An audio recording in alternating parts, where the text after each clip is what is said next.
Hello everybody, my name is Sophie and welcome to my Iron Flame review. I'm joined today by my buddy Eldy, the Elder Dragon. Thought it was fitting to have someone to support me through this review. If you don't know me, my name is Sophie, as I just said, and I do rant reviews. Not only that, but I'm also famous on Goodreads. I was the person that said that Xaden wears skinny jeans in my Goodreads review, and it got over 1,000 likes, so you might have seen it. Maybe not, but maybe you did. And that is the explanation on why the sign behind me says abolish skinny jeans. And you don't know how excited I am that I had enough ends to pull this off. I'm so excited. My Goodreads is at Honestly Sophie, just as my YouTube handle. And of course I also wrote a review for Iron Wing, but we'll get to that in time. Because it's a little bit vulgar, I can't say that in the first minute. I rated the book 1 star. Just like Fourth Wing. And if you want to have my spoiler-free opinion, which this is obviously not spoiler-free, it's going to be long probably. It's probably going to be, I have to film like in 2 sections. I don't know yet, guys. I'm so scared of how long this is going to be. Maybe not that long. I honestly can't judge it. The reading vlog that I filmed for this is going to come out after the review. Usually I do it before, but this time it's coming after. And that's over 4 hours. Uncut. So, we'll see. So I guess before I even start, I want to immediately give a disclaimer, okay? I know that this series is beloved by a lot of people. That first book was beloved by many people, and that didn't change with the second book. So if you like this book, and if you like this series in general, that's great for you. I'm happy for you. I probably like things that you don't like, but this is gonna be a rant review. This is gonna be negative. So no attack on you. It is an attack on the author. Fuck her. In my first video, I did do a Fourth Wing review. I'll leave it down below. I'll tag it, or I'll link it.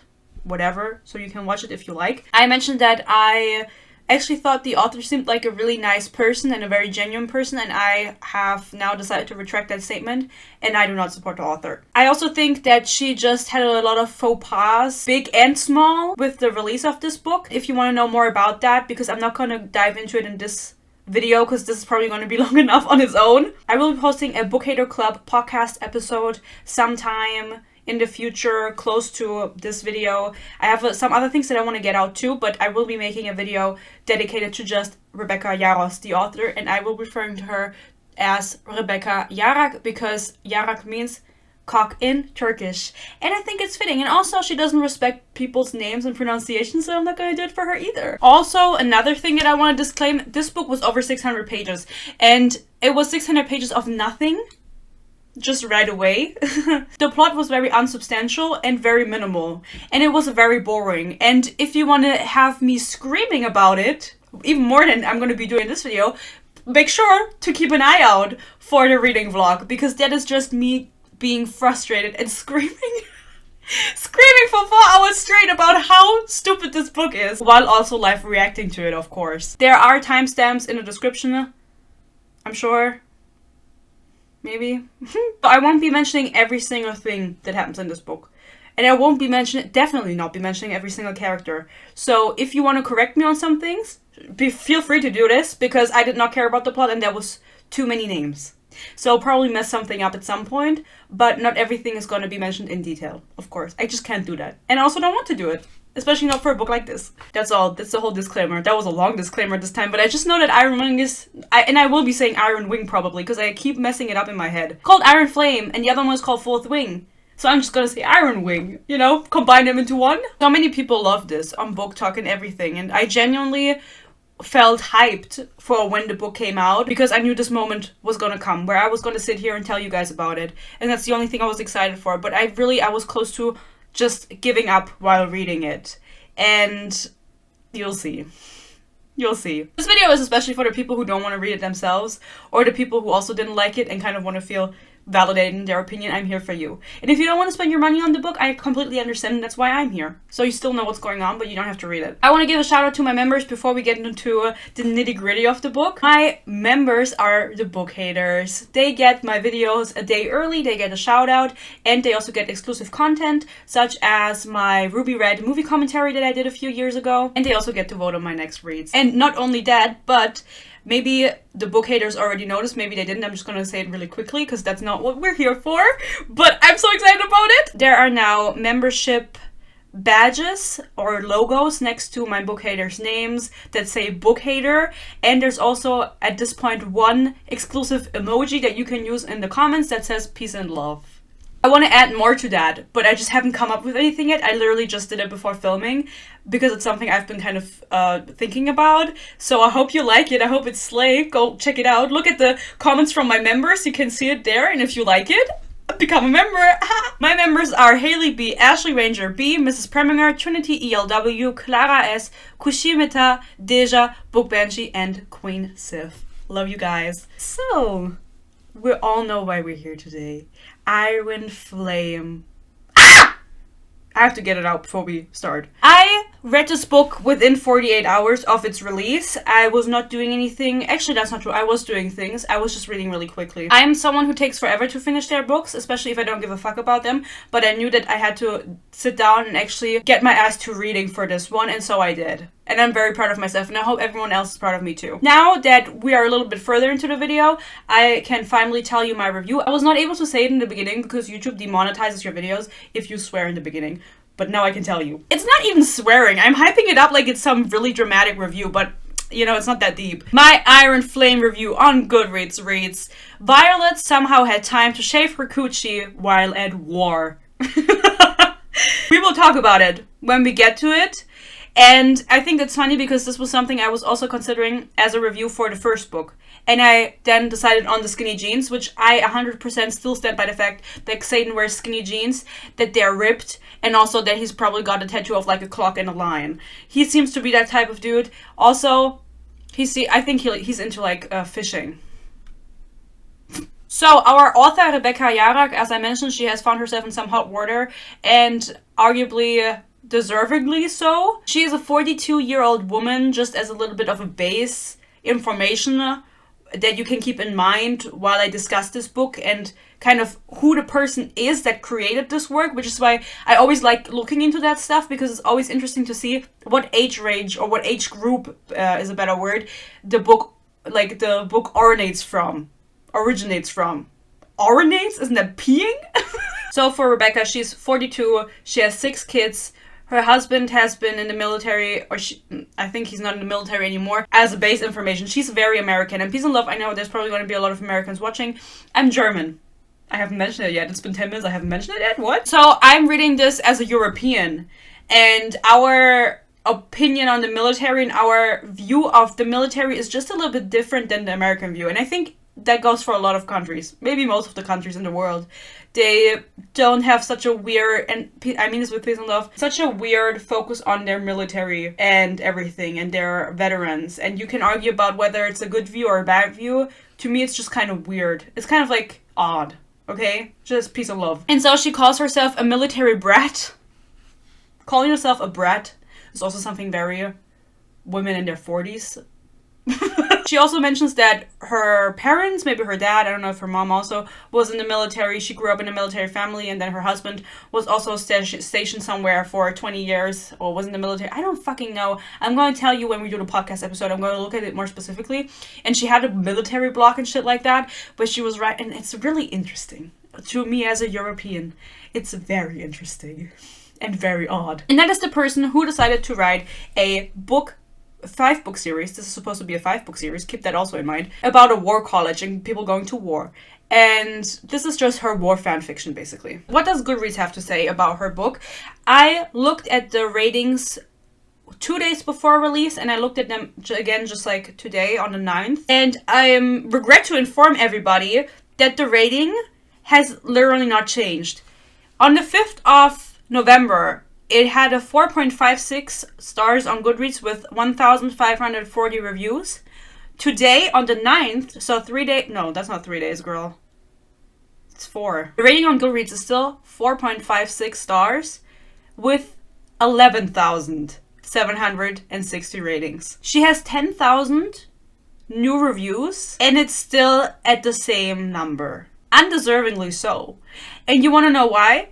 Then let's talk about it. Let's get into it. Oh, before we get into it, actually, I kind of teased you now, but I want to say that I did a podcast episode already where I talked about the publishing industry in general. It was the last podcast episode, so number 12. I can link it down below. I was talking about Fourth Wing more specifically there because I thought it was so fascinating that the first book came out this year in that series and the second book is already out now.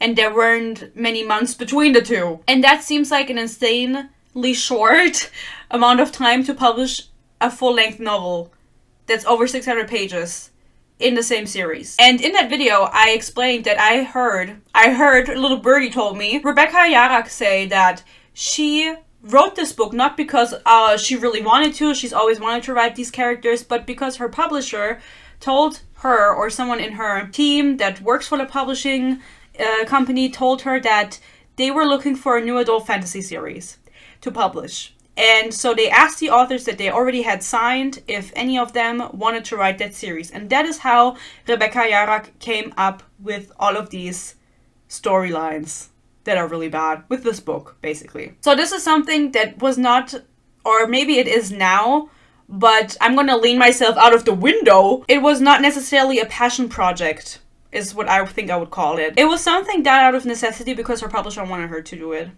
But it wasn't something that her heart was beating for before she even heard that they were looking for something, is what I mean. And I think that Rebecca Yarrak, and I mean this with war and hate, everything I say about her, I mean with war and hate. I don't think she is a skilled writer, first of all, period. And I also don't think that she is skilled enough to write fantasy. Anybody can write anything. Peace and love. I could write fantasy if I wanted to, but it doesn't mean it would be good. You know what I mean? And definitely not good enough to publish a book.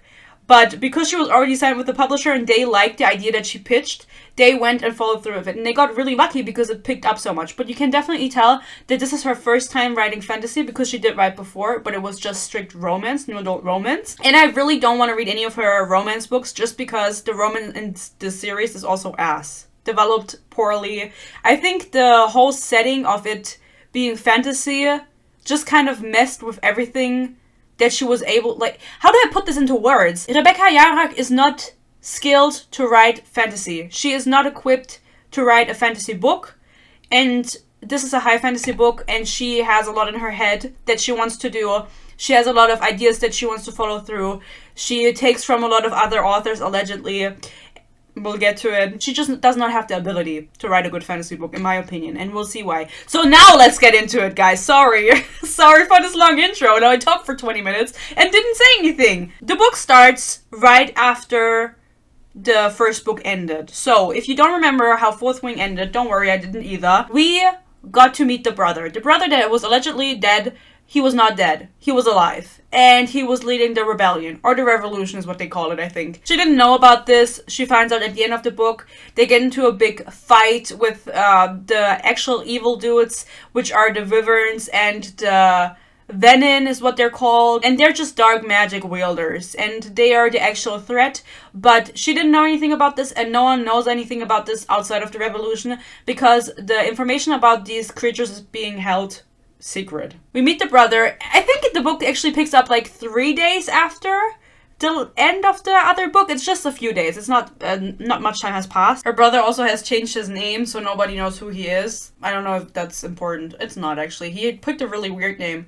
Acery. I just mean like he could have picked like Smith or something. Like I don't know why he's making it complicated. We meet all of the leaders in this rebellion pretty quickly. They are all hanging out with Xaden. They're, by the way, in Xaden's old house that is outside of the wards because as we remember, his dad led the rebellion 6 years ago and was killed, and then allegedly 6 years ago also Violet's brother was killed, but he did survive. The dad, we don't know. Maybe he's also still alive. We don't know. Honestly, I don't care enough. We'll speculate a little bit later on, but I don't think he's alive. This is page, I'll let you know, 1 second. Kindle tell me, it's page 4.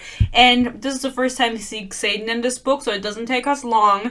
And they're all at a table discussing their next move. And all Violet has to think about is this. And the carved lines of the mouth I know as well as my own all add up to make him physically fucking perfect to me. And that's just his face. His body, somehow even better. And the way he uses this when he has me in his arms, Xaden may be gorgeous and powerful and terrifyingly lethal, which shouldn't be the turn on it is, but I can't trust him to tell me the truth about, well, anything. Which really hurts, considering how pathetically in love with him I am. I need Violet to shut the fuck up. She's so annoying. She's literally one of the most annoying main characters I've ever read about, and you can tell me, oh, it's great that she is disability representation. I 100% like the best part about her is the fact that she represents something, but she needs to shut the fuck up. She needs to shut the fuck up. I don't even know why she likes Xaden. She's like, oh, I like every part about him, but she only ever really talks about his body. Objectifying him, in a sense, and it's like, okay, anything else? No?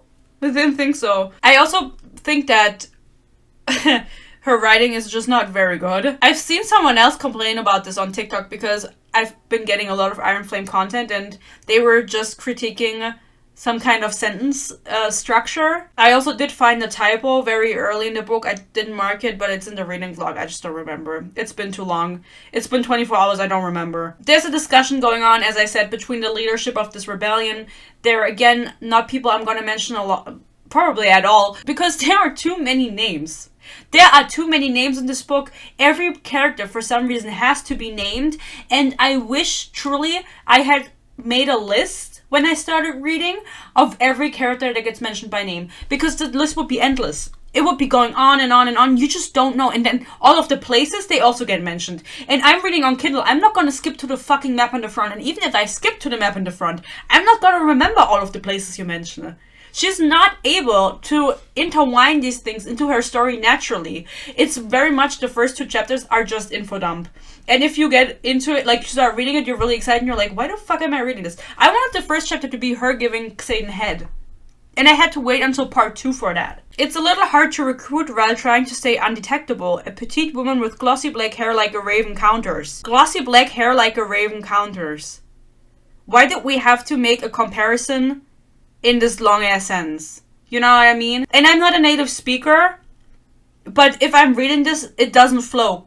A petite woman with glossy black hair like a raven counters. Why like a raven? If I were your editor, and I have no credentials, I have to mention this, I know nothing.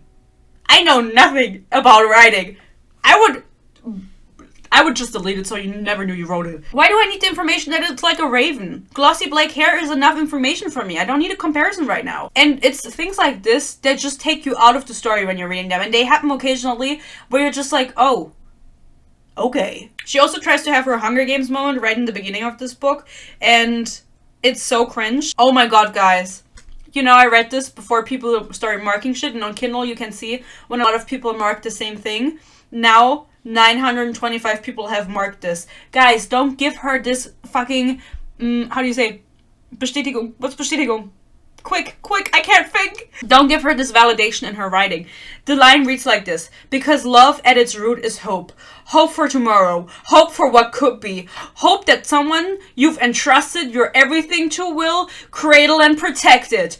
And hope, question mark? That shit is harder to kill than a dragon. Girl, are you President Snow? We know the new Hunger Games movie is coming out. We're all excited. But do you need to straight up try to copy that shit and make it your own just in your world with dragons? It's not working, girly. And 925 of you marked it.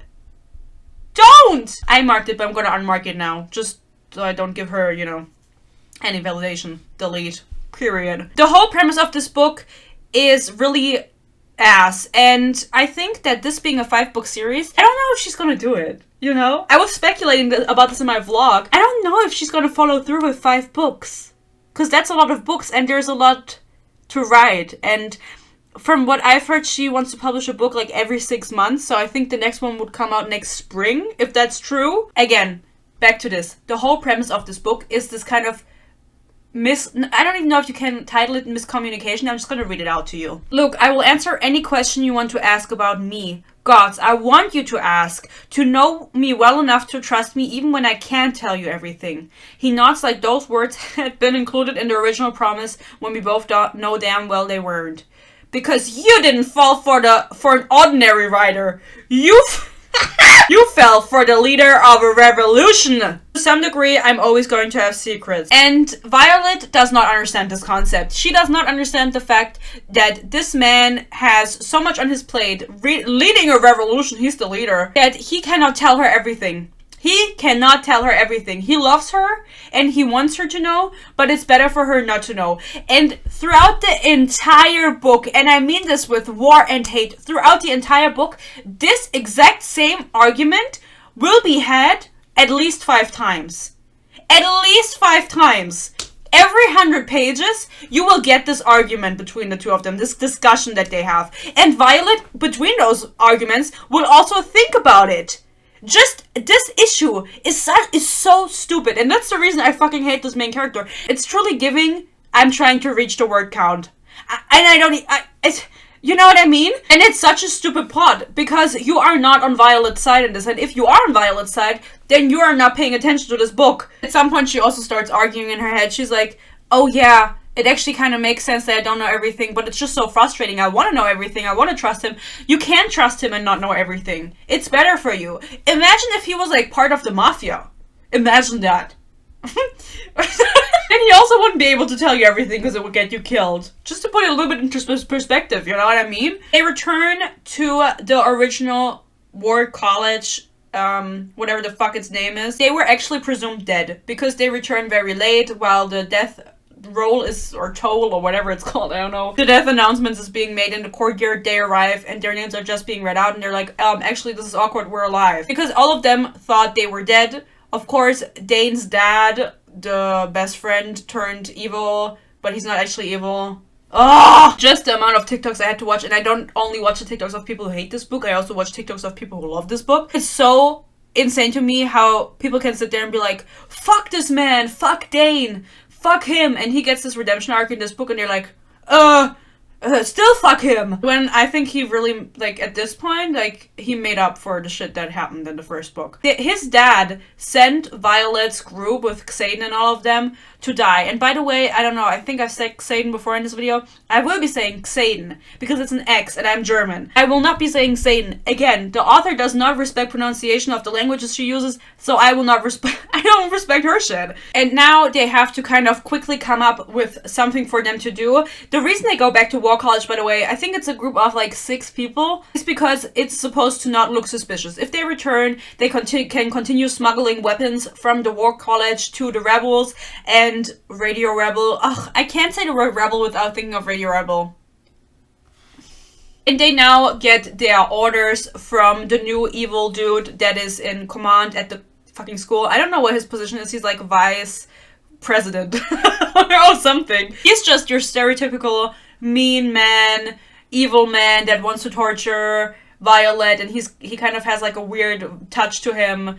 He's like a little bit R-wordy, you know what I mean? He doesn't do it, but it's like the feeling you're supposed to get from him. And it's just he's a very cardboard cutout villain, in my opinion. And all of the side characters in this book are also very cardboard cutout side characters. They all have their distinct personalities. And I think this is something I've mentioned in the first book and it hasn't changed in this book. You have the best friend who's gay and black, of course, we need that. You have the funny dude. You have the shy girl. It's very not very in-depth, and because there are so many different side characters, genuinely, there's one page, she mentions nine individual names on that page. I'll read it out to you, and you can tell me if you're fucking getting it, because I didn't. It's too many names. It's too many names. That's something that frustrated me so much about this book, because, and maybe I will repeat myself like she does in this book, but she's trying to do so much and she is not capable. She is not capable of pulling it off. Cadet Violet Sorengale is hereby given 2 days of leave once every 14 days to be used only to fly with Tarn directly and from Scales. Sergei. You know the names. I don't know how to pronounce them. That's why I'm not going to do it because I don't want to be disrespectful. I'm just going to give them new names. So the dragon of Violet, his name is Teddy, and then Xaden's dragon is called Sergei. Only to fly with Teddy directly to and from Sergei's current duty station or location. Any other absence from classes will be considered a punishable offense. So the arrangement that they make now, or they are given, they can't really argue with it, they're only allowed to see each other on the weekends. They're like medium distance boyfriend-girlfriend right now. But they are not together. they have decided, or Violet has decided, that because she can't trust him and he doesn't tell her the full truth, she does not want to be together with him. Is this reasonable? No. We'll talk about it. If you don't remember from the first book, they can talk mind to mind because that's how they communicate with their dragons. And because their dragons are mated, they can also do it. So all 4 of them, or all, it's 5. It's 5. Okay, the German is coming out. They can talk mind to mind, and they're now discussing these new arrangements that they're only going to see each other once a week, and they still have to feed the rebellion, how they're going to do it. Violet says to him, we'll only have hours to ... I whisper, looking away from Xaden's intense gaze. You know, to pass information. They're standing in a full courtyard while this conversation is happening, and she goes, we have to exchange information. Just tell him in your fucking mind. You fucking dummy. You want everyone to hear? This is why he doesn't fucking tell you anything about anything. Because you don't think.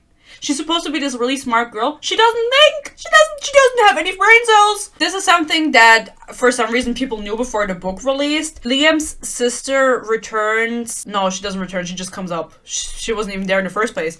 Her name is Sloane, and I remember her name because it gets mentioned a lot and I didn't care. Sloane is the sister of Liam. Liam died in the first book to protect Violet. She blames herself heavily for this. She has nightmares about this. She really liked Liam. Liam was also a fan favorite, not sure why. I remember reading the book and being like, okay, he's there. I think he was blonde even. Why do you want me to care about a blonde man? And instead of Sloane kissing Violet's feet for killing her brother, you know, he was just protecting her. It wasn't her fault. She didn't fucking stab him or anything. She looks Violet dead and die, and she says, I know what really happened. You got my brother killed. He died for you. And it's like, oh, this is awkward. And a lot of people on Booktok were like, oh my god! Sloane!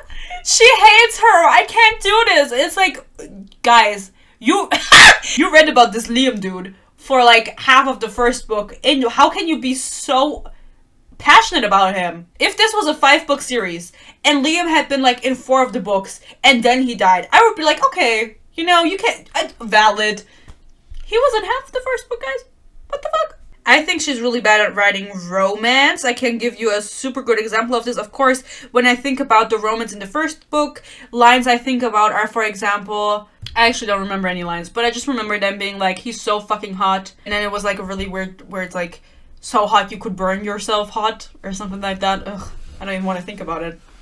I get shivers. Oh, she visits him at his outpost where he's stationed, because again, he comes to her one week, the next week she flies over to meet him, so the dragons can meet because they can't be separated for too long. She's watching him fight shirtlessly in a boxing ring and just like beating a dude up, and she gets really turned on by this. I think it's like a primal instinct. When you see a shirtless man in a fist fight, you just get wet.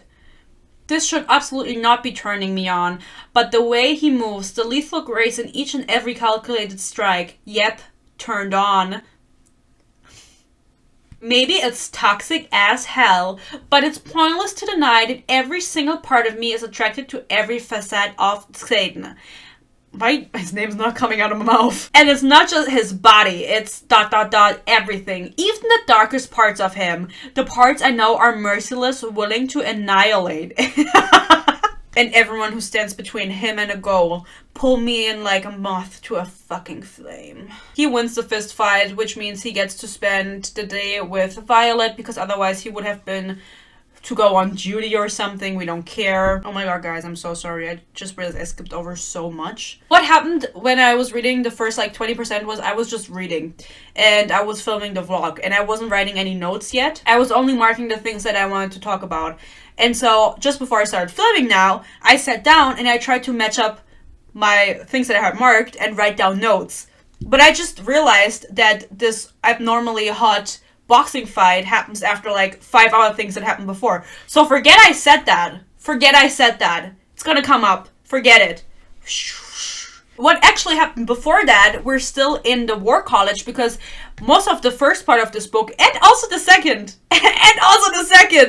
it's not like it stops after the first part, because the book is divided in two parts. I didn't even realize. And also, funnily enough, the second part starts almost exactly at 50%. That's not usually how parts work. You don't have to do it at 50%, girl. You can also do it at 70, or you can do it at 60 or 40. You know, I feel like she doesn't know. After you just forgot everything I told you about Xaden getting in a fist fight, I have to charge my camera. Okay, first time charging. Let's see how long I'm gonna be sitting here.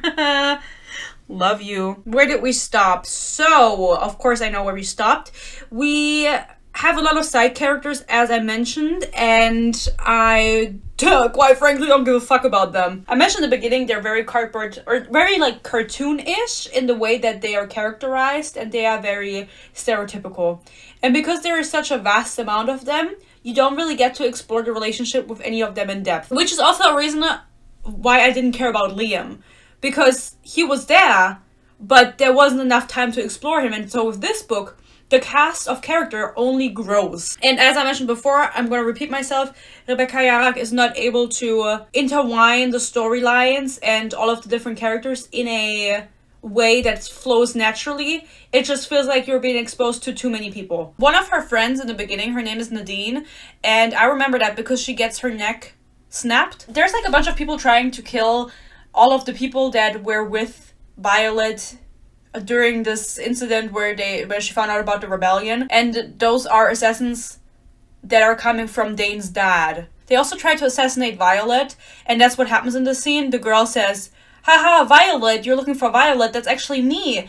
But it's Nadine who's saying this, and then she just gets her neck snapped by this random dude, and then Violet goes on to kill him, but it's like really hard for her to kill him, and also no one helps. It's like she's really struggling, and everyone's just watching. They're like, "You can do it, girl." Because there are so many characters, she thinks about this death for a little while longer, and then she forgets about it. She keeps mentioning in the end also Liam's death, and then there's some other girl that died along with Liam, and I don't remember her name. And she keeps thinking about their deaths, and she's like, "All of this is my fault, I blame myself for everything." But this Nadine girl never crosses her mind again.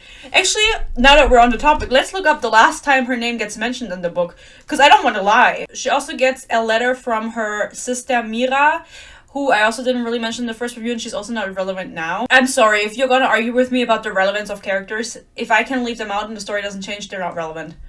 And she sees that this letter has been opened, and also that there's entire passages redacted. And as far as I'm concerned, like they're blacked out with Sharpie. As far as I'm concerned, the next time she sees her sister, which isn't that far in the future, because when she visits Xaden, she's also there because her sister got stationed there. She does not ask her sister about this incident. She doesn't ask her what was in the letter or anything. She just kind of forgets about this incident. The last time Nadine, one of her close friends that died because someone tried to assassinate her, is mentioned is on page 222. Out of over 600. That tells you that Miss Yaros is not keeping tabs, and also that she kind of lost her overview because she has so many characters. Peace and love. The whole Xaden thing keeps going on. We're at like chapter 10 or something. I was estimating in my reading blog that by chapter 10 they were going to start fucking again, because in her head she keeps thinking, I love him, but I can't be with him because he doesn't tell me the truth, blah, blah, blah. And it was really going in circles, and it was really annoying because it was very clear that they were just gonna do it soon. And so I kind of got fed up. She cannot control the shields in her mind that they all apparently have and can put up, because this is just another fantasy book and everybody has mental shields. And as you remember, Dane has the ability to read minds. If he touches your face, he can see your last memories or all of your memories or something. And so she keeps telling him, don't fucking touch me. He's kind of like, okay, I don't really know what's going on, but I won't. Like, I respect your boundaries. And she is not trusted with more information because of this. Because everyone's afraid, since she can't master her shields and can't keep them up even unconsciously, that if anyone, not even Dane, just like anyone where they don't know if they can read minds or not, touches her or reads her mind, she's gonna reveal everything about the rebellion and the revolution. So they don't trust her with more information, and this is absolutely reasonable. Like, why would they? And she does not understand this. And that's what I mean with, you are on the other people's side. You're not on the main character's side, because, like, I understand where the other people are coming from, and I don't understand where Violet is coming from. Oh, so then, now, don't worry guys, now the fist fight happens again. This is only so he can spend time with her, because they're fighting for who has to go on duty. They hang out, and she says, please, can we kiss? And this is chapter 12, so I was almost correct. And he says, sure, we can kiss. And so they kiss. And then she's like, we can't do more because I can't... Or it's like, I can't tell you that I love you. And then he's like, if you can't tell me that you love me, even though I know you love me, then we're not going to go further. We're not going to be together if you don't say I love you. When she gets back, she gets punished by the comic villain man. I don't even remember his name. The reason for this is because she does not show them her other dragon. As we remember, she bonded 2 dragons instead of just 1. And the other dragon that she got together with was a child. And now, after the fight of the last book, she used so much power that she leveled up, you know, next step in the evolution. She's a Pokemon. And she's grown and needs to go into a dreamless sleep for multiple months to accelerate or to, like, accommodate her growth. And because of this, she's not there. And the evil dude is like, I really want to see your dragon. And then Violet's like, I can't show her to you. Sorry, she's busy. And that's why when he gets back, he's like, okay, you haven't shown us the dragon in months. We don't even know she's still alive. Because she doesn't want to reveal that the dragon was a child, because that would endanger everyone. Because then they would find out that babies can stop time, whatever. He makes her summon her power over 40 times, which almost burns her out. And this is a very dramatic scene. And whenever something very dramatic happens, Miss Rebecca Yarak likes using exclamation marks, which I think make books very unserious. Like, if it's in the description... And if it's in dialogue, obviously people are yelling, you're going to use exclamation marks, but anything besides a question mark or a full stop is going to look ridiculous just in fleece text. Guys, I don't know the fucking terms. But my arms cramp as the strike hits the nearest peak, the muscles twisting and bunching in an unnatural way, causing me to physically hold the power I usually release right away. Fuck! Exclamation mark. I can't let it go! Exclamation mark. I was never once scared for anyone. Especially because I know this is a 5-book series, and that is a reason you don't announce how many books there are going to be. When am I ever going to feel afraid for Violet in this entire series? You can never now bait her death. Never. You could have maybe baited it at the end of book 3, because it's a 5-book series and people don't expect that. They usually expect a trilogy. They don't immediately jump to 5 books, but it's impossible now. You let your chance go, dummy. All they're doing for most of the book, again, I have to say it again, because you're going to say, oh, you're leaving things out. They are just attending class. They are monitoring the new first years, because they're now second years. Violet is complaining that she can't trust Xaden, and that is it. That is it! They go to fucking class. They have fucking lessons, bitch. I go to university every day. I have enough of school. I don't want to read about school. I don't want to read about bitches going to school in a sequel. Huh? Because they don't have much time together, her and Xaden, since they only get to see each other once a week, and sometimes they don't get to see each other at all, because on the days that they visit, the priority is not for them to see each other, because fuck that, but for the dragons to see each other. So sometimes, or most of the time, the people in command are keeping them away from one another as punishment for her not showing the dragon, and just in general. And so he leaves her letters, so they can communicate and he can find out more about her, even though... No, other way around. She also writes some letters, but we don't get those mentioned besides one time. And these letters are mentioned like 3, 4, 5 times, and they are always described like this. A letter that quickly became my favorite because it delves into what his life had been like before the rebellion. It also makes me wonder what he'd be like if that was still the reality he was living in. That's it. We never get to see the letters. We never get a letter. We never get a letter. Because Rebecca Yara can't write. What do you mean we don't get to see the letter? It would have been so easy for her to put in a page with like a funky font and pretend like this is like Xaden's writing. Then we would also find out more about him. We don't know anything about his past. She says, it talks about his life before the rebellion. Well, what was it like, girl? Tell us, the reader. Maybe we want to know. And that is exactly why I don't feel like this relationship works between them. The romance doesn't work, and also why none of the characters work. Because the necessary information that we need about them, like their past and their motivations, are addressed barely, not at all, or only briefly. And I just kind of have to guess that before the rebellion, Xaden was a different... It's all insinuated. Let me look that word up. I guess that works, and that also exists in German. I didn't know that. Insinuieren. I'm going to use that in my next exam so people think I'm smart. So now we finally get a little bit of self-awareness from, what's her name? The main character. Violet. Sorry. You know, I even forget her name. She cannot keep her shields up. She says this herself. She says, on page 175, I keep hoping for the moment Xaden promised is coming, where it's second nature, but so far it's maximum effort to keep them in place, the shields. What are you complaining about then? What are you complaining about then? Infuriating.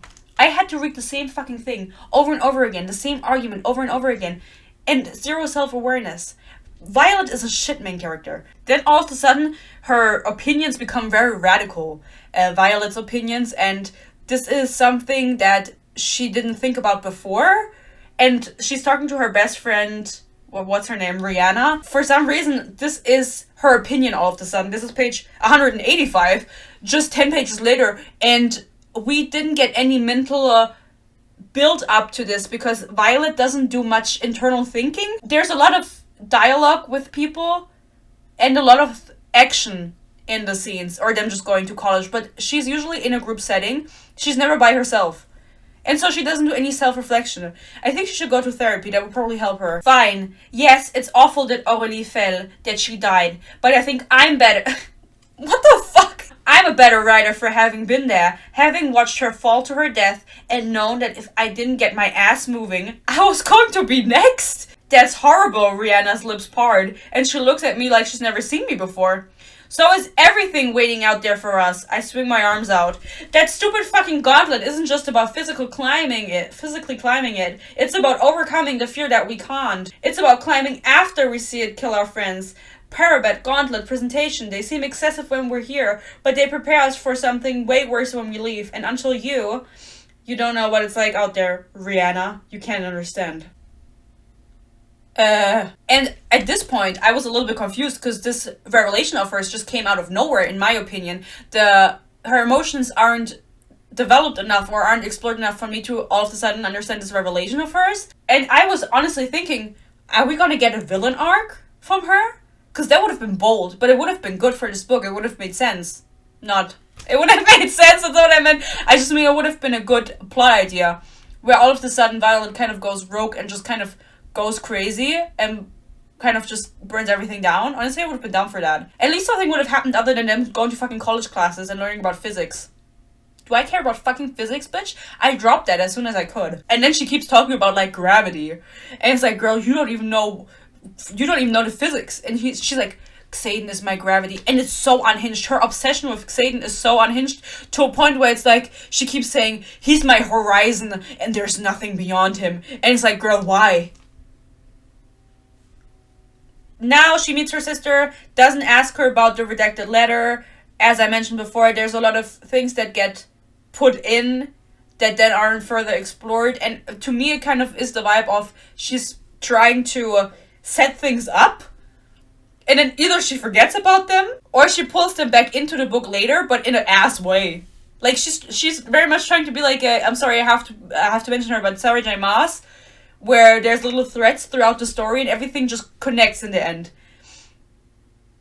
It's not working for Rebecca. Now they have torture training. This was hyped up throughout the entire book. I was excited for it, and it's really like a really short scene. They get put as a group of 4 into the torturing chamber, and it's like torture training, and then 2 people come in and they play like good cop, bad cop, and it's very boring because like Violet gets chained to a chair and her friends are behind her in the wall, chained to the wall, and then she's like, tell me the information, because they got some information that they have to keep secret, and then they get punched, and it's like, no, tell me the information now, and they get punched. And they don't tell the information. Then the 2 people leave, and then they're left in the room for like, I don't know, like 2 hours or something. And then the evil man comes, the super evil man, and he says, oh, usually they break faster, don't they? It's like, bitch, they just got a little bit of a beat up and then they were left alone for 2 hours. I don't think it's what is this torture training? It's like, that's a random Thursday for them, usually. That's what I thought, at least. This is like not dramatic at all. And he brings in Dane and he says, I just, you know, they're not giving up their information. I want you to read their minds. And it's like, is this really about torture training, or do you want to know something from Violet? And he's like, I'm not telling you. Dane refuses because he's actually a good man. Peace and love. No, we hate him in the first book. He does have a beard. I think characters in, like, love interests in books and men in books shouldn't have beards. The girlies aren't into that for some reason. Have you ever noticed that? Like, most men are described as just clean shaven. And then the super evil man punches Violet into the shoulder that's already dislocated, and she ohnmächtig. This is gonna take forever if I can't remember any vocabulary. She passes out from the pain, wakes up to some dude mending her or healing her, and then he leaves the window open for them, this healer, which means that they eventually get to escape and not get tortured any further. So that was really anticlimactic. It was like 2 chapters and it was over, and I was like, okay, we've been waiting for these torture games all fucking book. 200 pages we've been waiting, and this is it? Bitch. And Dane refused to read their minds, and then the super evil man is like a grown man. He's like in his 60s. He goes, fucking rule follower. Okay. Oh my god! This is my favorite scene! They are in battle brief, is what it's called, where they get lessons about battle and daily information about what's going on at the front. First of all, in the beginning of the scene, we get the reveal that Jack is still alive, and you're gonna say, who the fuck is Jack? I don't know either. Jack is a dude that she killed in the first book. I forgot about this, whatever. He gets brought back to life by the healer, and because as far as I understand, and I didn't go back into the first book to read because I didn't care enough, he was like confirmed dead in the first book. And then all of a sudden he walks into battle brief and he's alive. And no one questions this further. They're like, fuck, Jack is back. The dude that you killed, Violet, he's gonna be really mad that you killed him last year. But no one's like, how the fuck is it possible that he's walking there right now? How is he alive? That was really sussy. But also, so stupid. And that's what I mean also, because the characters don't think about it further. Rebecca wanted to bring it back later in the book, and she does, and make it a big reveal. So she just, instead of intertwining it into the story naturally, and you can have the characters wonder about it and still be a revelation at the end, she just introduces the dude, has him do like some things throughout the book, like save Violet from an attack or something, and then bring him back in the end with this big, super big reveal, crazy reveal. And it just feels like out of the blue. It just doesn't develop naturally. It's very clungy. It's very, like, chunky. But what I really love about this scene is, I was reading this and I was in disbelief. They get told that there was an attack on the outpost that Xaden is a part of, and that it was defended and everyone's alive, but one of the riders is severely wounded. I'll read it out. The outpost was successfully defended by the 3 riders who were not on patrol. Their victory is nothing short of astonishing. While no riders were killed in the assault, her gaze snaps to mine, there was 1 rider severely wounded. No, the denial is sharp and fast. Rage and terror pump through my veins. Professor Devara lifts her hand and scratches the left side of her neck before looking away. What questions would you ask? The left side of her neck, right where Xaden's relic is. Because this woman looked at her while talking about an attack where Xaden is and then scratched her neck like this, she jumps to the conclusion that Xaden must be almost dead. He's severely wounded, he's dying. He's taking his last breath right now. This is the reason she leaves and goes to Xaden, even though she's not allowed, she's not on leave. It's not like the next day would be the day that they get to meet, but she goes there immediately. She pulls up and Xaden is fine. Obviously. He's like, oh my god, I can't believe you did this. You're gonna be in so much trouble when you get back. Then he takes her into the public bathroom and fucks her on the bench in the public bathroom. Several things odd about that. Bench, public bathroom, sex. Ew. This is the infamous scene of the shavy cooch. Not the shavy cooch. The shaved cooch. So let's analyze it. I want you exactly how you are, emotions and all. I want the woman I fell for. It kills me every time I have to keep my hands off you. Every night I lie awake next to you, both blessed and damned. With the memory of how hot, how wet, how fucking perfect you feel when I'm losing myself in you. Because that is all he thinks about when he thinks about her. He wants her with the emotions, but when he lays in bed, he doesn't think about how nice she is or how funny she is. He thinks about her hot, wet cooch. Queen Sif, one of my members, made a really good point under my Icebreaker review, where she talked about the fact that all of the romance books now and all of the romance you read now isn't really based on genuine connections. It's just based on them finding each other physically attractive and hot. And the art of building charisma and emotions between characters is kind of lost. And I've yet to read a romance book that encompasses that. Encompasses? Look it up. Yeah, you can use that word. Okay. Big word, queen. Don't think Rebecca knows those words. So the reason I said she had her coochie shaved, and this is a line he also uses in the first book, I'm very sure, he is touching her with his fingers, okay? He's not inside of her. I'm so sorry. He's touching her with her fingers. And he goes, even hotter than I remember. His mouth moves down my neck, overwhelming me with sensation as his fingers tease with feather-light touches. Fuck! You feel like silk. Hot, sleek silk. So, did she shave? Because he also calls it silk in the first book. Or Rebecca calls it silk. Does your husband say that to you? That was mean. But it makes you wonder. Right? The only time I ever read silk was velvet. No, not silk. I confused it with velvet. Velvet Red Steel, of course, the classic Sarah J. Maas line. The sex scenes in this book, I think there were 3 or 4. They were written really poorly. I don't remember how they were written in the first book. I just remember they never fucked in a bed. They fucked everywhere but the bed. And it's the same in this book. It's offhandedly mentioned that they did have sex in the bed. We don't get to see it. They only fuck on the fucking bench in the shower. And somewhere else.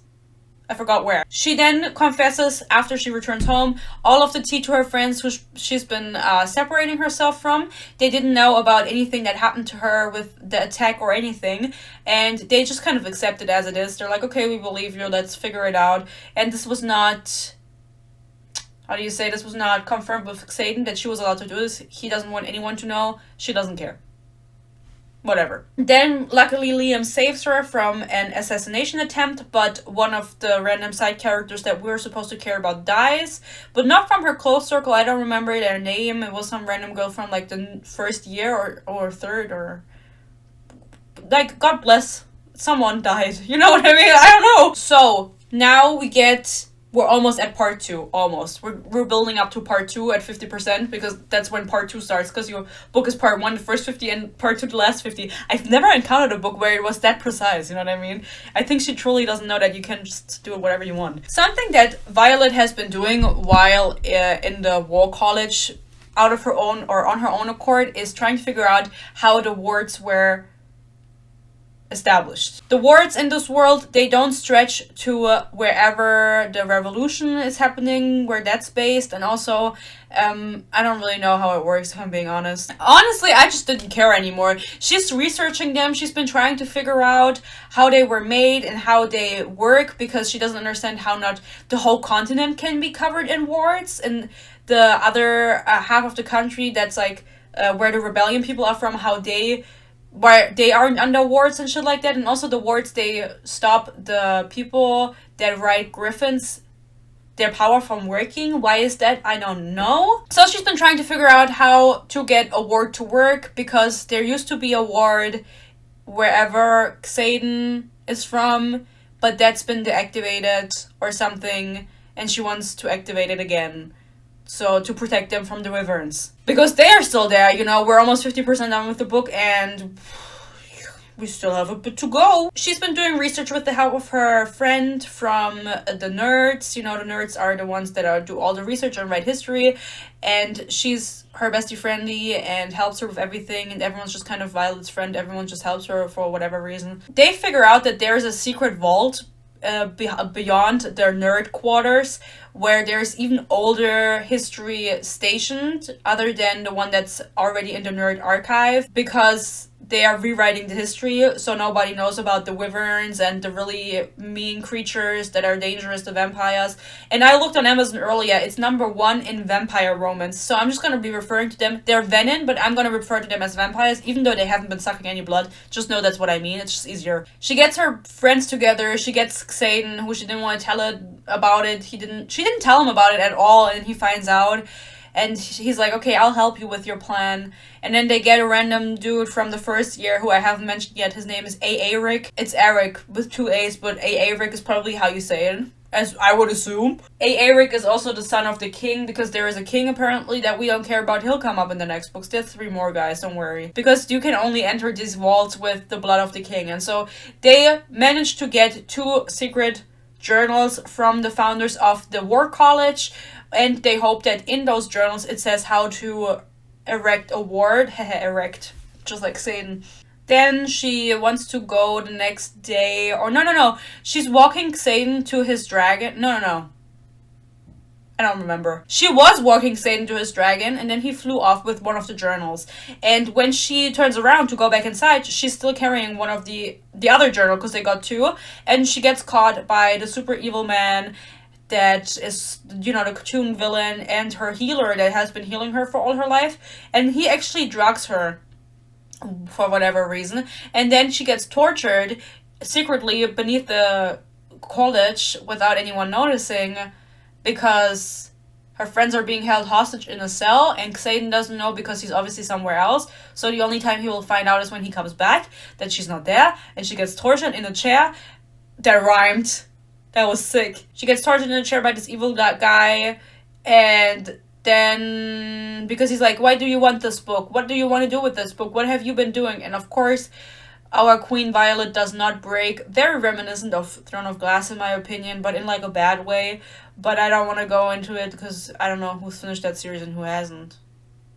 I'm so tired. There's a woman there that can tell whenever you're telling the truth and when you're lying. And so they ask her questions while torturing her to find out the truth.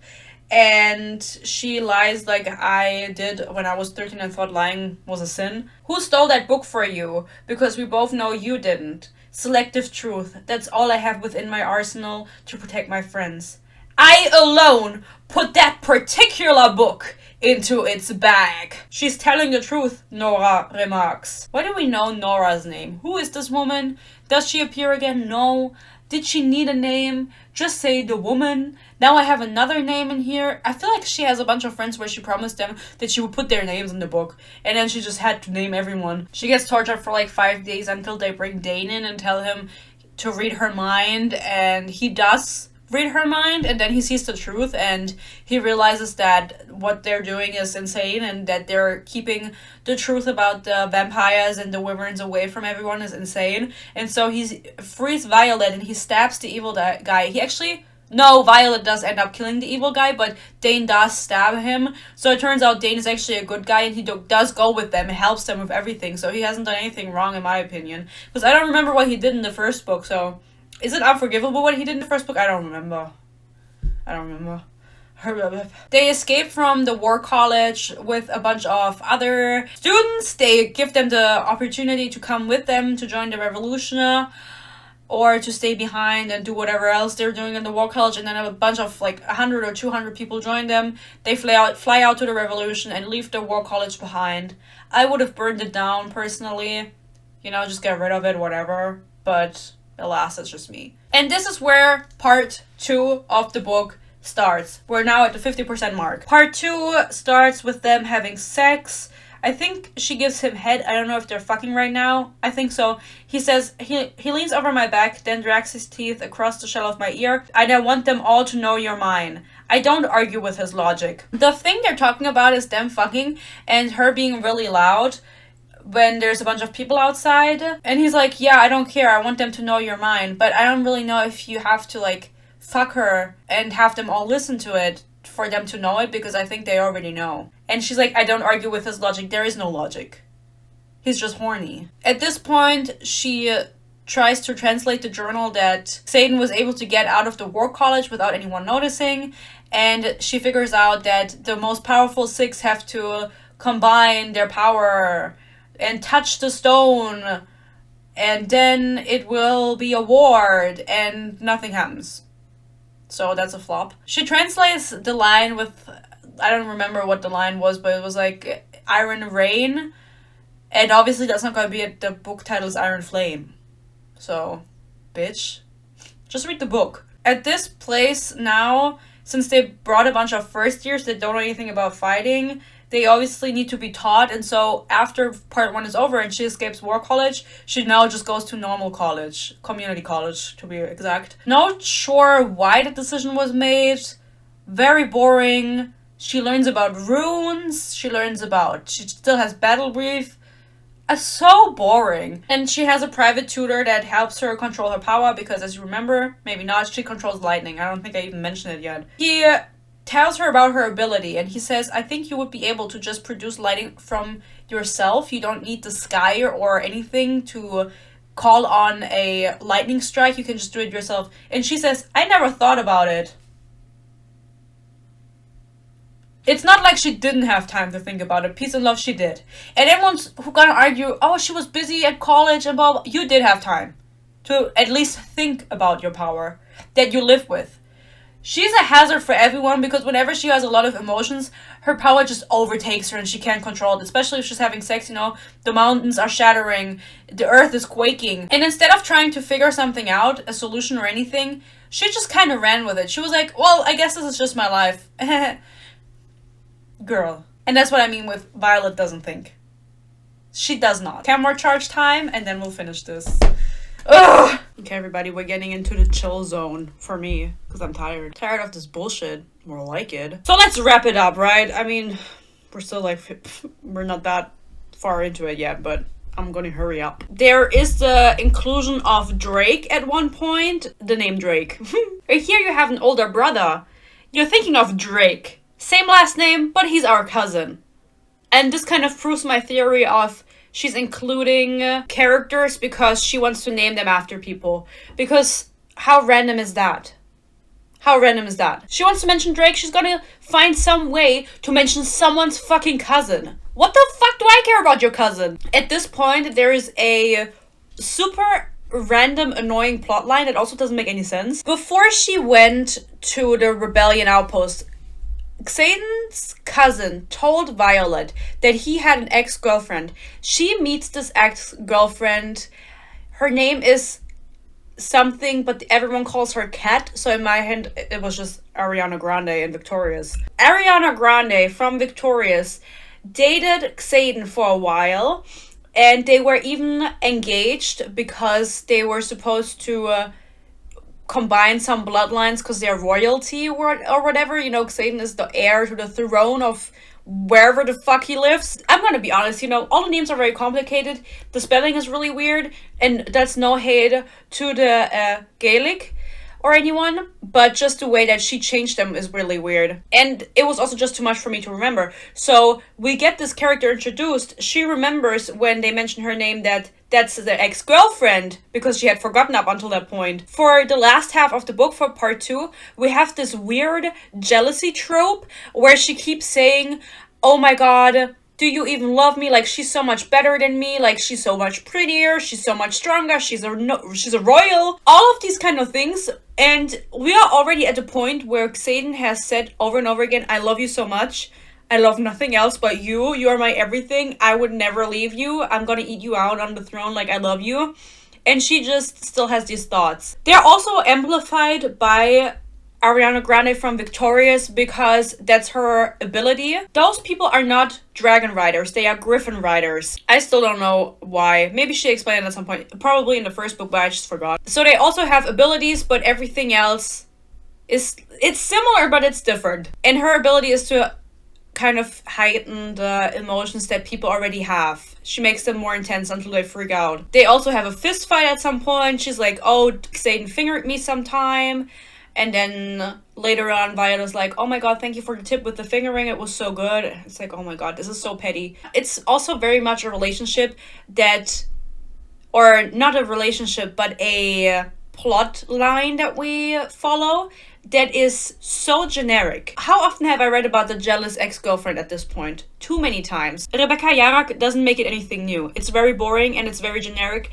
And what else is it? Annoying, stupid, dumb. The reason they meet her and she then also eventually joins their squad and they kind of like, they're probably gonna be friends later. They have like this bickering relationship, but by the end of the book they also save each other and they talk nicely, whatever, I don't really care. There's this random dude and he has something that they need to be able to make the weapons that they need to fight the vampires and the wyverns in their rebellion outpost. Because before that, they've been smuggling it from the War College to the outpost, but since they're no longer in the War College, they need to make their own weapons. And the dude's like, I will only give this to you if you demonstrate to me Violet's ability. She goes, she agrees, they go there. She finds out that the relationship between Ariana Grande from Victorious and Xaden was way deeper than anticipated. Then they find out the dude scammed them and he actually caught a vampire, and they then have to fight the vampire instead of just demonstrating her lightning. They have her and her siblings fight the vampire. They obviously survive and manage it, and then they get the element that they need to make the weapons, and they also have to take, in exchange for it, they have to take the Griffin riders, including the ex-girlfriend, with them to also teach them together with the people from the War College that they took with them. So they're combining these two groups, the Griffin riders and the Dragon riders, even though they hate each other because of the rebellion, because they're from the rebellion. Now, the whole plotline with the jealous ex-girlfriend didn't make much sense to me because I don't know the timeline. 6 years ago, there was a rebellion where allegedly Brennan died, the brother of Violet's who didn't die, and also Xaden's father died. And in those 6 years, he made a deal to go to War College. So that took 3 years because he just graduated. So for the 3 years between him joining War College and his father dying, what was happening then? Was he in the cell? Was he being hunted? I don't know. And then it was also enough time because I think it was rather recent, the relationship that he had with Victorious Ariana Grande. And he actually called off the engagement because the sassy royal dude that they made the trade with, he wanted something and he didn't agree. I forgot, guys. I really wasn't paying attention. But I was just thinking, this whole relationship happened probably during his first and second year that he was at War College, like just logically. And during this time, he was, I assume, heavily monitored by everybody because he was literally, he's alive. He's the kid of the dude that led the rebellion. So when did he have time to fly back and forth between this outpost that's outside of the wards with the enemy, cultivate a relationship with this woman where they had sex and everything, and a romantic relationship, and he taught her how to fight too. That takes time. If anyone knows, let me know, but if nobody can explain it, then it doesn't make sense. While taking the people back to the Revolution outpost, they have to cross a dangerous trail. I know that sounds very silly, and that's because it isn't. I don't remember why they had to do it. I was skimming these pages hard. Maybe that's why I finished it so soon, because I was just not reading. I was just scanning the page. But quite frankly, why the fuck would I care? We get introduced to these people that are supposed to come with them, literally the chapter before, and then we get a bunch of chapters, like 3 maybe, where they're crossing this trail, and it's a plot line for 3 chapters. We get all of their names, and someone dies on the way there because it's super dangerous, and I think they have to cross it because they're scared of being spotted or something. What do I know? I don't remember. I think that's the reason though. So these random bitches that you just met, they start dying, or one of them dies. One of them falls because instead of her, Violet saves one of her friends because she literally just met this girl, and then everyone's mad at her. Or some people are, like Ariana Grande from Victorious is mad at her. You let her fall, blah, blah, blah. We don't even know her. So now I took a screenshot of a page. I was 68% done, and I think this is while they're crossing the trail. And they're trying to kind of figure out how to get across to the border. But then again, there isn't even a ward there, so I'm not sure why. I'm not sure about the logistics, guys.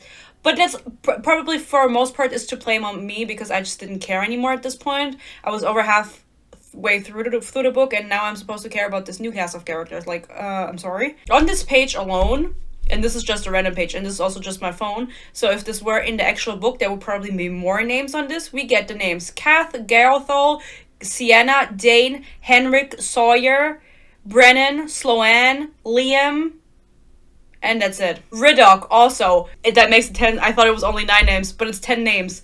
1, 2, 3, 4, 5, 6, 7, 8, 9, 10. Ha! She mentions 10 individual characters, whether they are humans or griffins or anything, on one fucking page.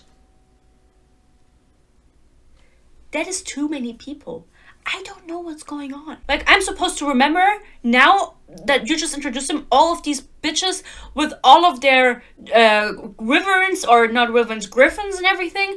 They get attacked by wyverns and Violet slays them. Everyone's fine. Everyone's Gucci. We don't care. They're but now scared that the wyverns know where their position is because of this fight, because she revealed her lightning and everything, and also because when they left the war college, they took some of the baby dragons with them and they hatched, and that supposedly like sends a wave of energy that they can feel or whatever. I don't give a fuck. After this, she gets again really jealous of Ariana Grande from Victorious, because she's known to take any man, as we know. This is the scene where he takes her into the throne room, makes everyone who's in the throne room leave, and then fucks her on the throne. And I thought this was a really sexy sex scene. She says, he slides his hand under my ass and lifts me to his mouth, then replaces his fingers with the thick stab of his tongue. Ew. Sex scenes are really boring. They're not even worth making fun of. They are also very unspectacular. Xaden says to her, nothing you could ever do would be unforgivable to me. What if she cheated on you with your cousin? What then? Because I think that's a bold statement to make. There's also a scene where she says, I let sex slide over my words. How do you do that? And then this is probably my favorite quote from this book, and the Booktok girlies will go crazy for this. If you are one of the Booktok girlies, please don't feel attacked, but this is ridiculous. And I could not believe my eyes when I read this. And then I'd kick his ass, partially because that's what I do when someone challenges me, and more importantly, for implying there's any other future besides the one where you and I are endgame. Rebecca Yarak sat down at her fucking desk and decided to write the word endgame into her high fantasy novel and sell it and become a New York Times bestseller, probably never having to work again, and she can still look herself in the eyes in the mirror. No, I don't know how much money you make if you're a New York Times bestseller the way she is. Does she never have to do, like, work again, theoretically? Like, she has to finish the series, obviously, but then can she retire? How much money is she making? I think I've read this before in a book where they called the relationship endgame. I always think of Riverdale. I do not condone this, and this, regardless of how I would have liked this book up until that point, if I had liked it and then I read this, I would have given it 1 star. You and I are endgame. Just to confess to all of the fans, don't worry, not confess, confirm, sorry. It's almost the same word. You don't have to worry, they're gonna end up together. There's not gonna be another person coming into the relationship, because there was a lot of talk in the fandom that they were afraid that she was gonna get another love interest in the story, but she's not bold enough to do that. And this is fan service by confirming, don't worry, you and I are endgame, written on page.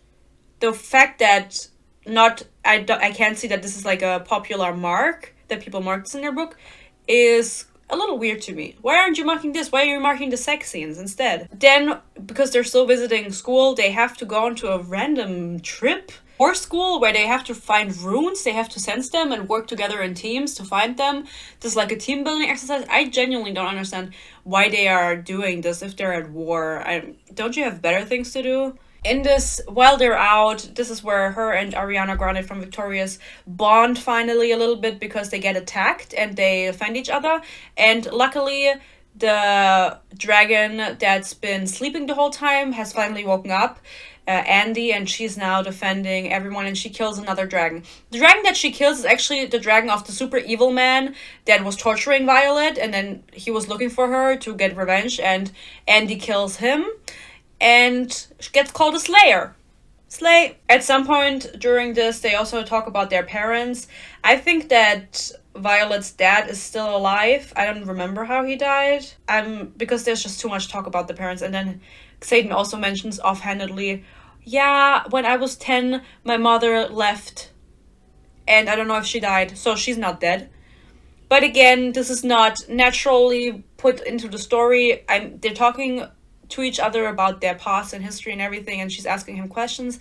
But I think that this is a very like on the nose hint for readers, because she can't write it a good way, but she also doesn't trust the readers that they would be able to pick up this between the lines. if that makes sense. So she has to explicitly say, oh, I don't know if my mom is dead or not. So we know that she's going to make an appearance. We also learned that if you bond a dragon that has already bonded with someone from your family before you, then you get another power. I don't know if this was information in the first book. This is new information. I also think that Violet will get a second power because they talk about it in the book. And because she has 2 dragons, they're like, oh, what do you think your second power is going to be? And she's like, oh, I never thought about this. Because Violet doesn't think about the crucial things. I've said it again. I will say it again. I will say it. No, I won't say it again. Maybe later. She then theorizes in front of Xaden while they are by themselves somewhere on a fucking mountain where there's no one around them what his second power could be, and she theorizes maybe you are a what did she say? Well, how did she call it? A distance wielder or something, and by that she means someone who can teleport. And so if she later turns out to have this power herself as a second power, you've heard it here first, because why else would she mention it? She's like, oh, maybe you're a distance wielder, but there hasn't been one in centuries. So it's probably going to be her. It's not Xaden though. Xaden turns out to be a mind reader. I can read intentions. Maybe I would know what to call it if they didn't kill everyone with even a hint of the signet. This is a big revelation to us. And there's a really dramatic talk, and can read it out to you, but it's just so ew. He can read minds and no one knows besides Violet now, and also his dragon. And allegedly also the other dragon didn't know. I don't believe him. There's only this little group of people now, these 5 bitches, that know that he can mind read, because this is a signet that gets you killed reading minds, because it's too dangerous. But he cannot read minds, he can only read intentions. And some people have clear intentions and some don't. Whatever, I don't really know, but that's what he can do. And she is like, okay, I still love you. But it's so funny because they stay together after this, right? There is no change in their relationship. And right before this, he's like, how long do you think it takes someone to fall out of love with you? Right before this conversation. And she's like, I don't know. And then at the end of this conversation, he says, less than a minute, Xaden whispers as Sergei moves towards us. That's how long it took for you to fall out of love with me. She's still in love with you, bitch. What the fuck is this dramatic ass? I don't remember how old they're supposed to be. Let's Google that, actually. That's interesting. She's 21. Girl, that's old enough to cut the bullshit. Then they get called to the war college. At the war college, there's a man that can see the outcome of battles. He says, we're going to be attacked by wyverns. Please help. In the fight, you weren't there and we lost. But if you join, maybe we'll win. And then everyone's like, no, thank you. We won't help you. They leave. Then when they're back at their outpost, I'm just editing this down out of the recollection of my mind because I'm so over it. Violet realizes that the wyverns are lying in wait. And that is not because they're going to attack the outpost that they think, or the dude that called them thinks is going to be attacked, but because they want to attack the war college. And so she quickly flies with her group of bitches to the war college to defend it. And she warns everyone and they're like, we don't believe you. She's like, okay, then die. Peace and love. Of course, she was correct. Some other bitches turn up to help to fight from the rebellion outpost, whatever you want to call it. They fight the wyverns. One dude loses his leg. Everyone else survives. Xaden is not doing good, apparently.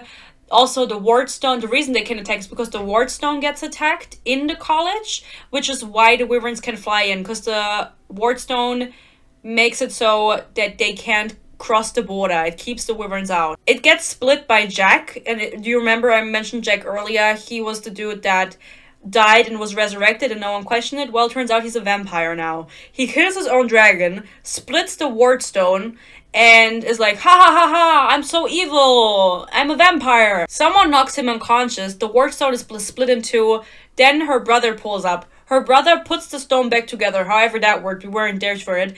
She then goes downstairs and she's like, oh my god, I just realized. What did she realize? Oh, at some point she realized back in the outpost that it needed to be the dragons firing their flame onto the stone because it's called Iron Flame.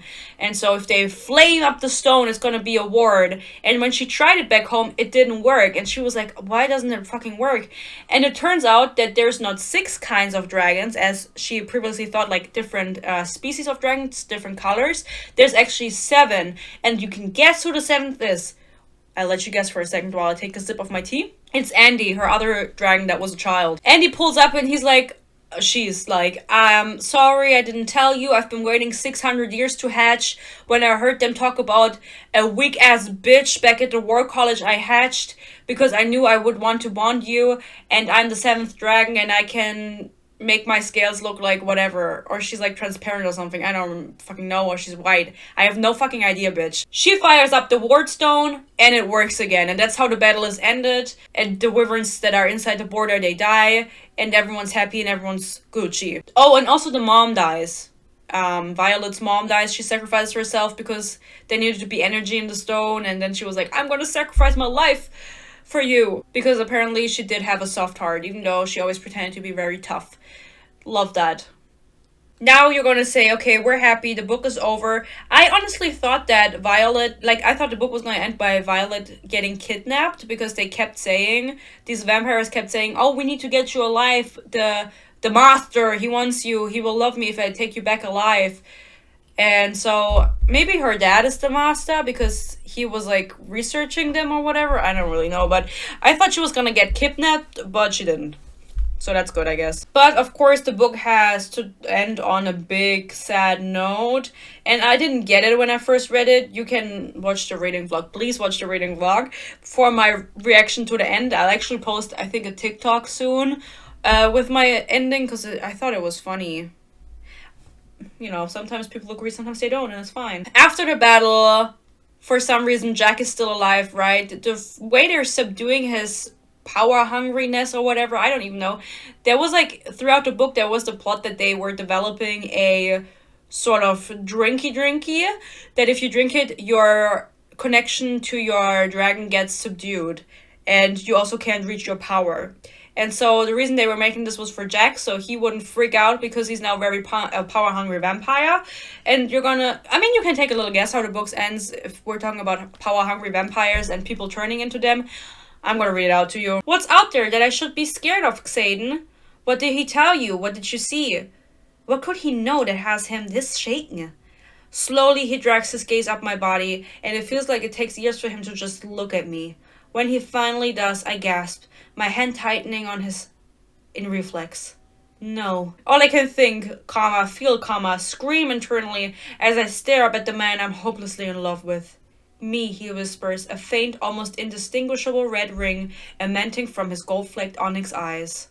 You should be scared of me. No! Xaden is now a vampire! No! Bring him back! Girl, there's 3 more books. If she has the guts to kill him, she might earn some of my respect back, but I don't think she will. The book ends with him talking to Jack, because Jack is still alive, obviously. The last line is, all this time you've been convincing everyone that you're the hero, and now you'll be the villain.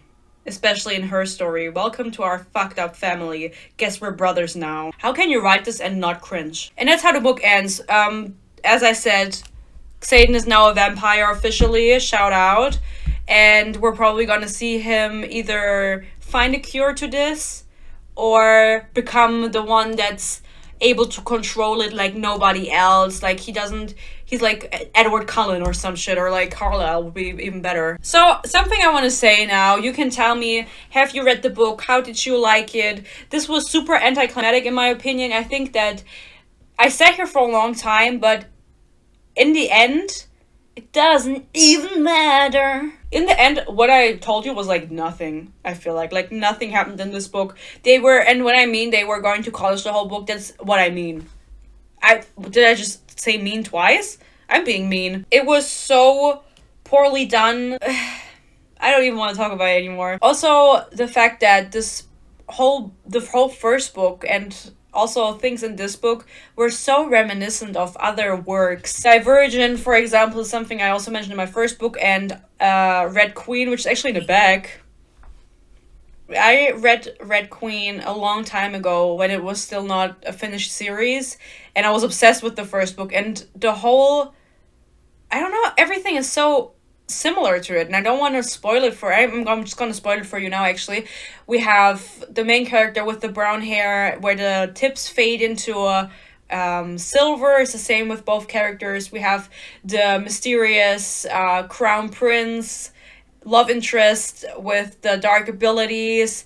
The lightning wielding is also the same for both main characters. We have the brother that's supposed to be dead, but then he's alive. I was like, it's alive. He's alive. And that's something I also noticed in the first book, and then the whole Divergent thing with this. Like, I feel like she drew a lot of too much inspiration, because she didn't have an idea for a long time on what to write, and she kind of just, out of necessity, this idea was born because her publisher asked her for one. Maybe, and I'm not saying she did this consciously. I'm not accusing her of that. I'm just saying maybe subconsciously she copied it. Allegedly. I hope you enjoyed this video. I really want to get it over with, guys. I'm so sorry, but the fact that I read this so fast, and I just, it was such a disappointment, and I truly don't know if I will read the third book, but my answer right now is no. I don't want to support the author, and I also don't want to read this. I have no fun. I would probably watch someone else review, except if everyone's gonna beg me and be on their knees and say, Sophie, please read it. We need to hear your opinion on it. You already know my opinion. You just want me to suffer. My reading vlog is coming out soon. I think my Nightbane review, which is the Lightlark sequel that no one's talking about, interestingly enough, that's gonna come first. And then the Iron Flame reading vlog, and then at some point also the podcast episode about Rebecca Yarak, and the Nightbane reading vlog. And then I think it's already gonna be so late in the month that I don't even know what I'm gonna read after that. I'm gonna have my members vote. I think I want to read a dark romance. A really trashy dark romance. And then we're gonna go into December, and I am planning on doing Bookmas. So there's gonna be a lot of content coming out. I have a lot to do for uni. So you know where to find me, exactly here, as always. As I'm always sitting in my reading vlogs, I'm always sitting at my PC, I'm always doing something. You know where to find me. If you need anything, you know where to find me. Hopefully not. Don't look for me. I'm scared. Anyway, thank you so much for watching. I love you so much. I appreciate you so much. Maybe consider becoming a member. Shout out to my members again. I love you, members. Of course. Of course. Stay happy. Stay healthy. I'm so sorry. I just realized the why, for some reason, is I'm so sorry. That probably bothered a lot of people. I'm sorry. But still, I hope you stay happy and you stay healthy. Peace and love. And hopefully, I'll see you in my next video. Bye-bye.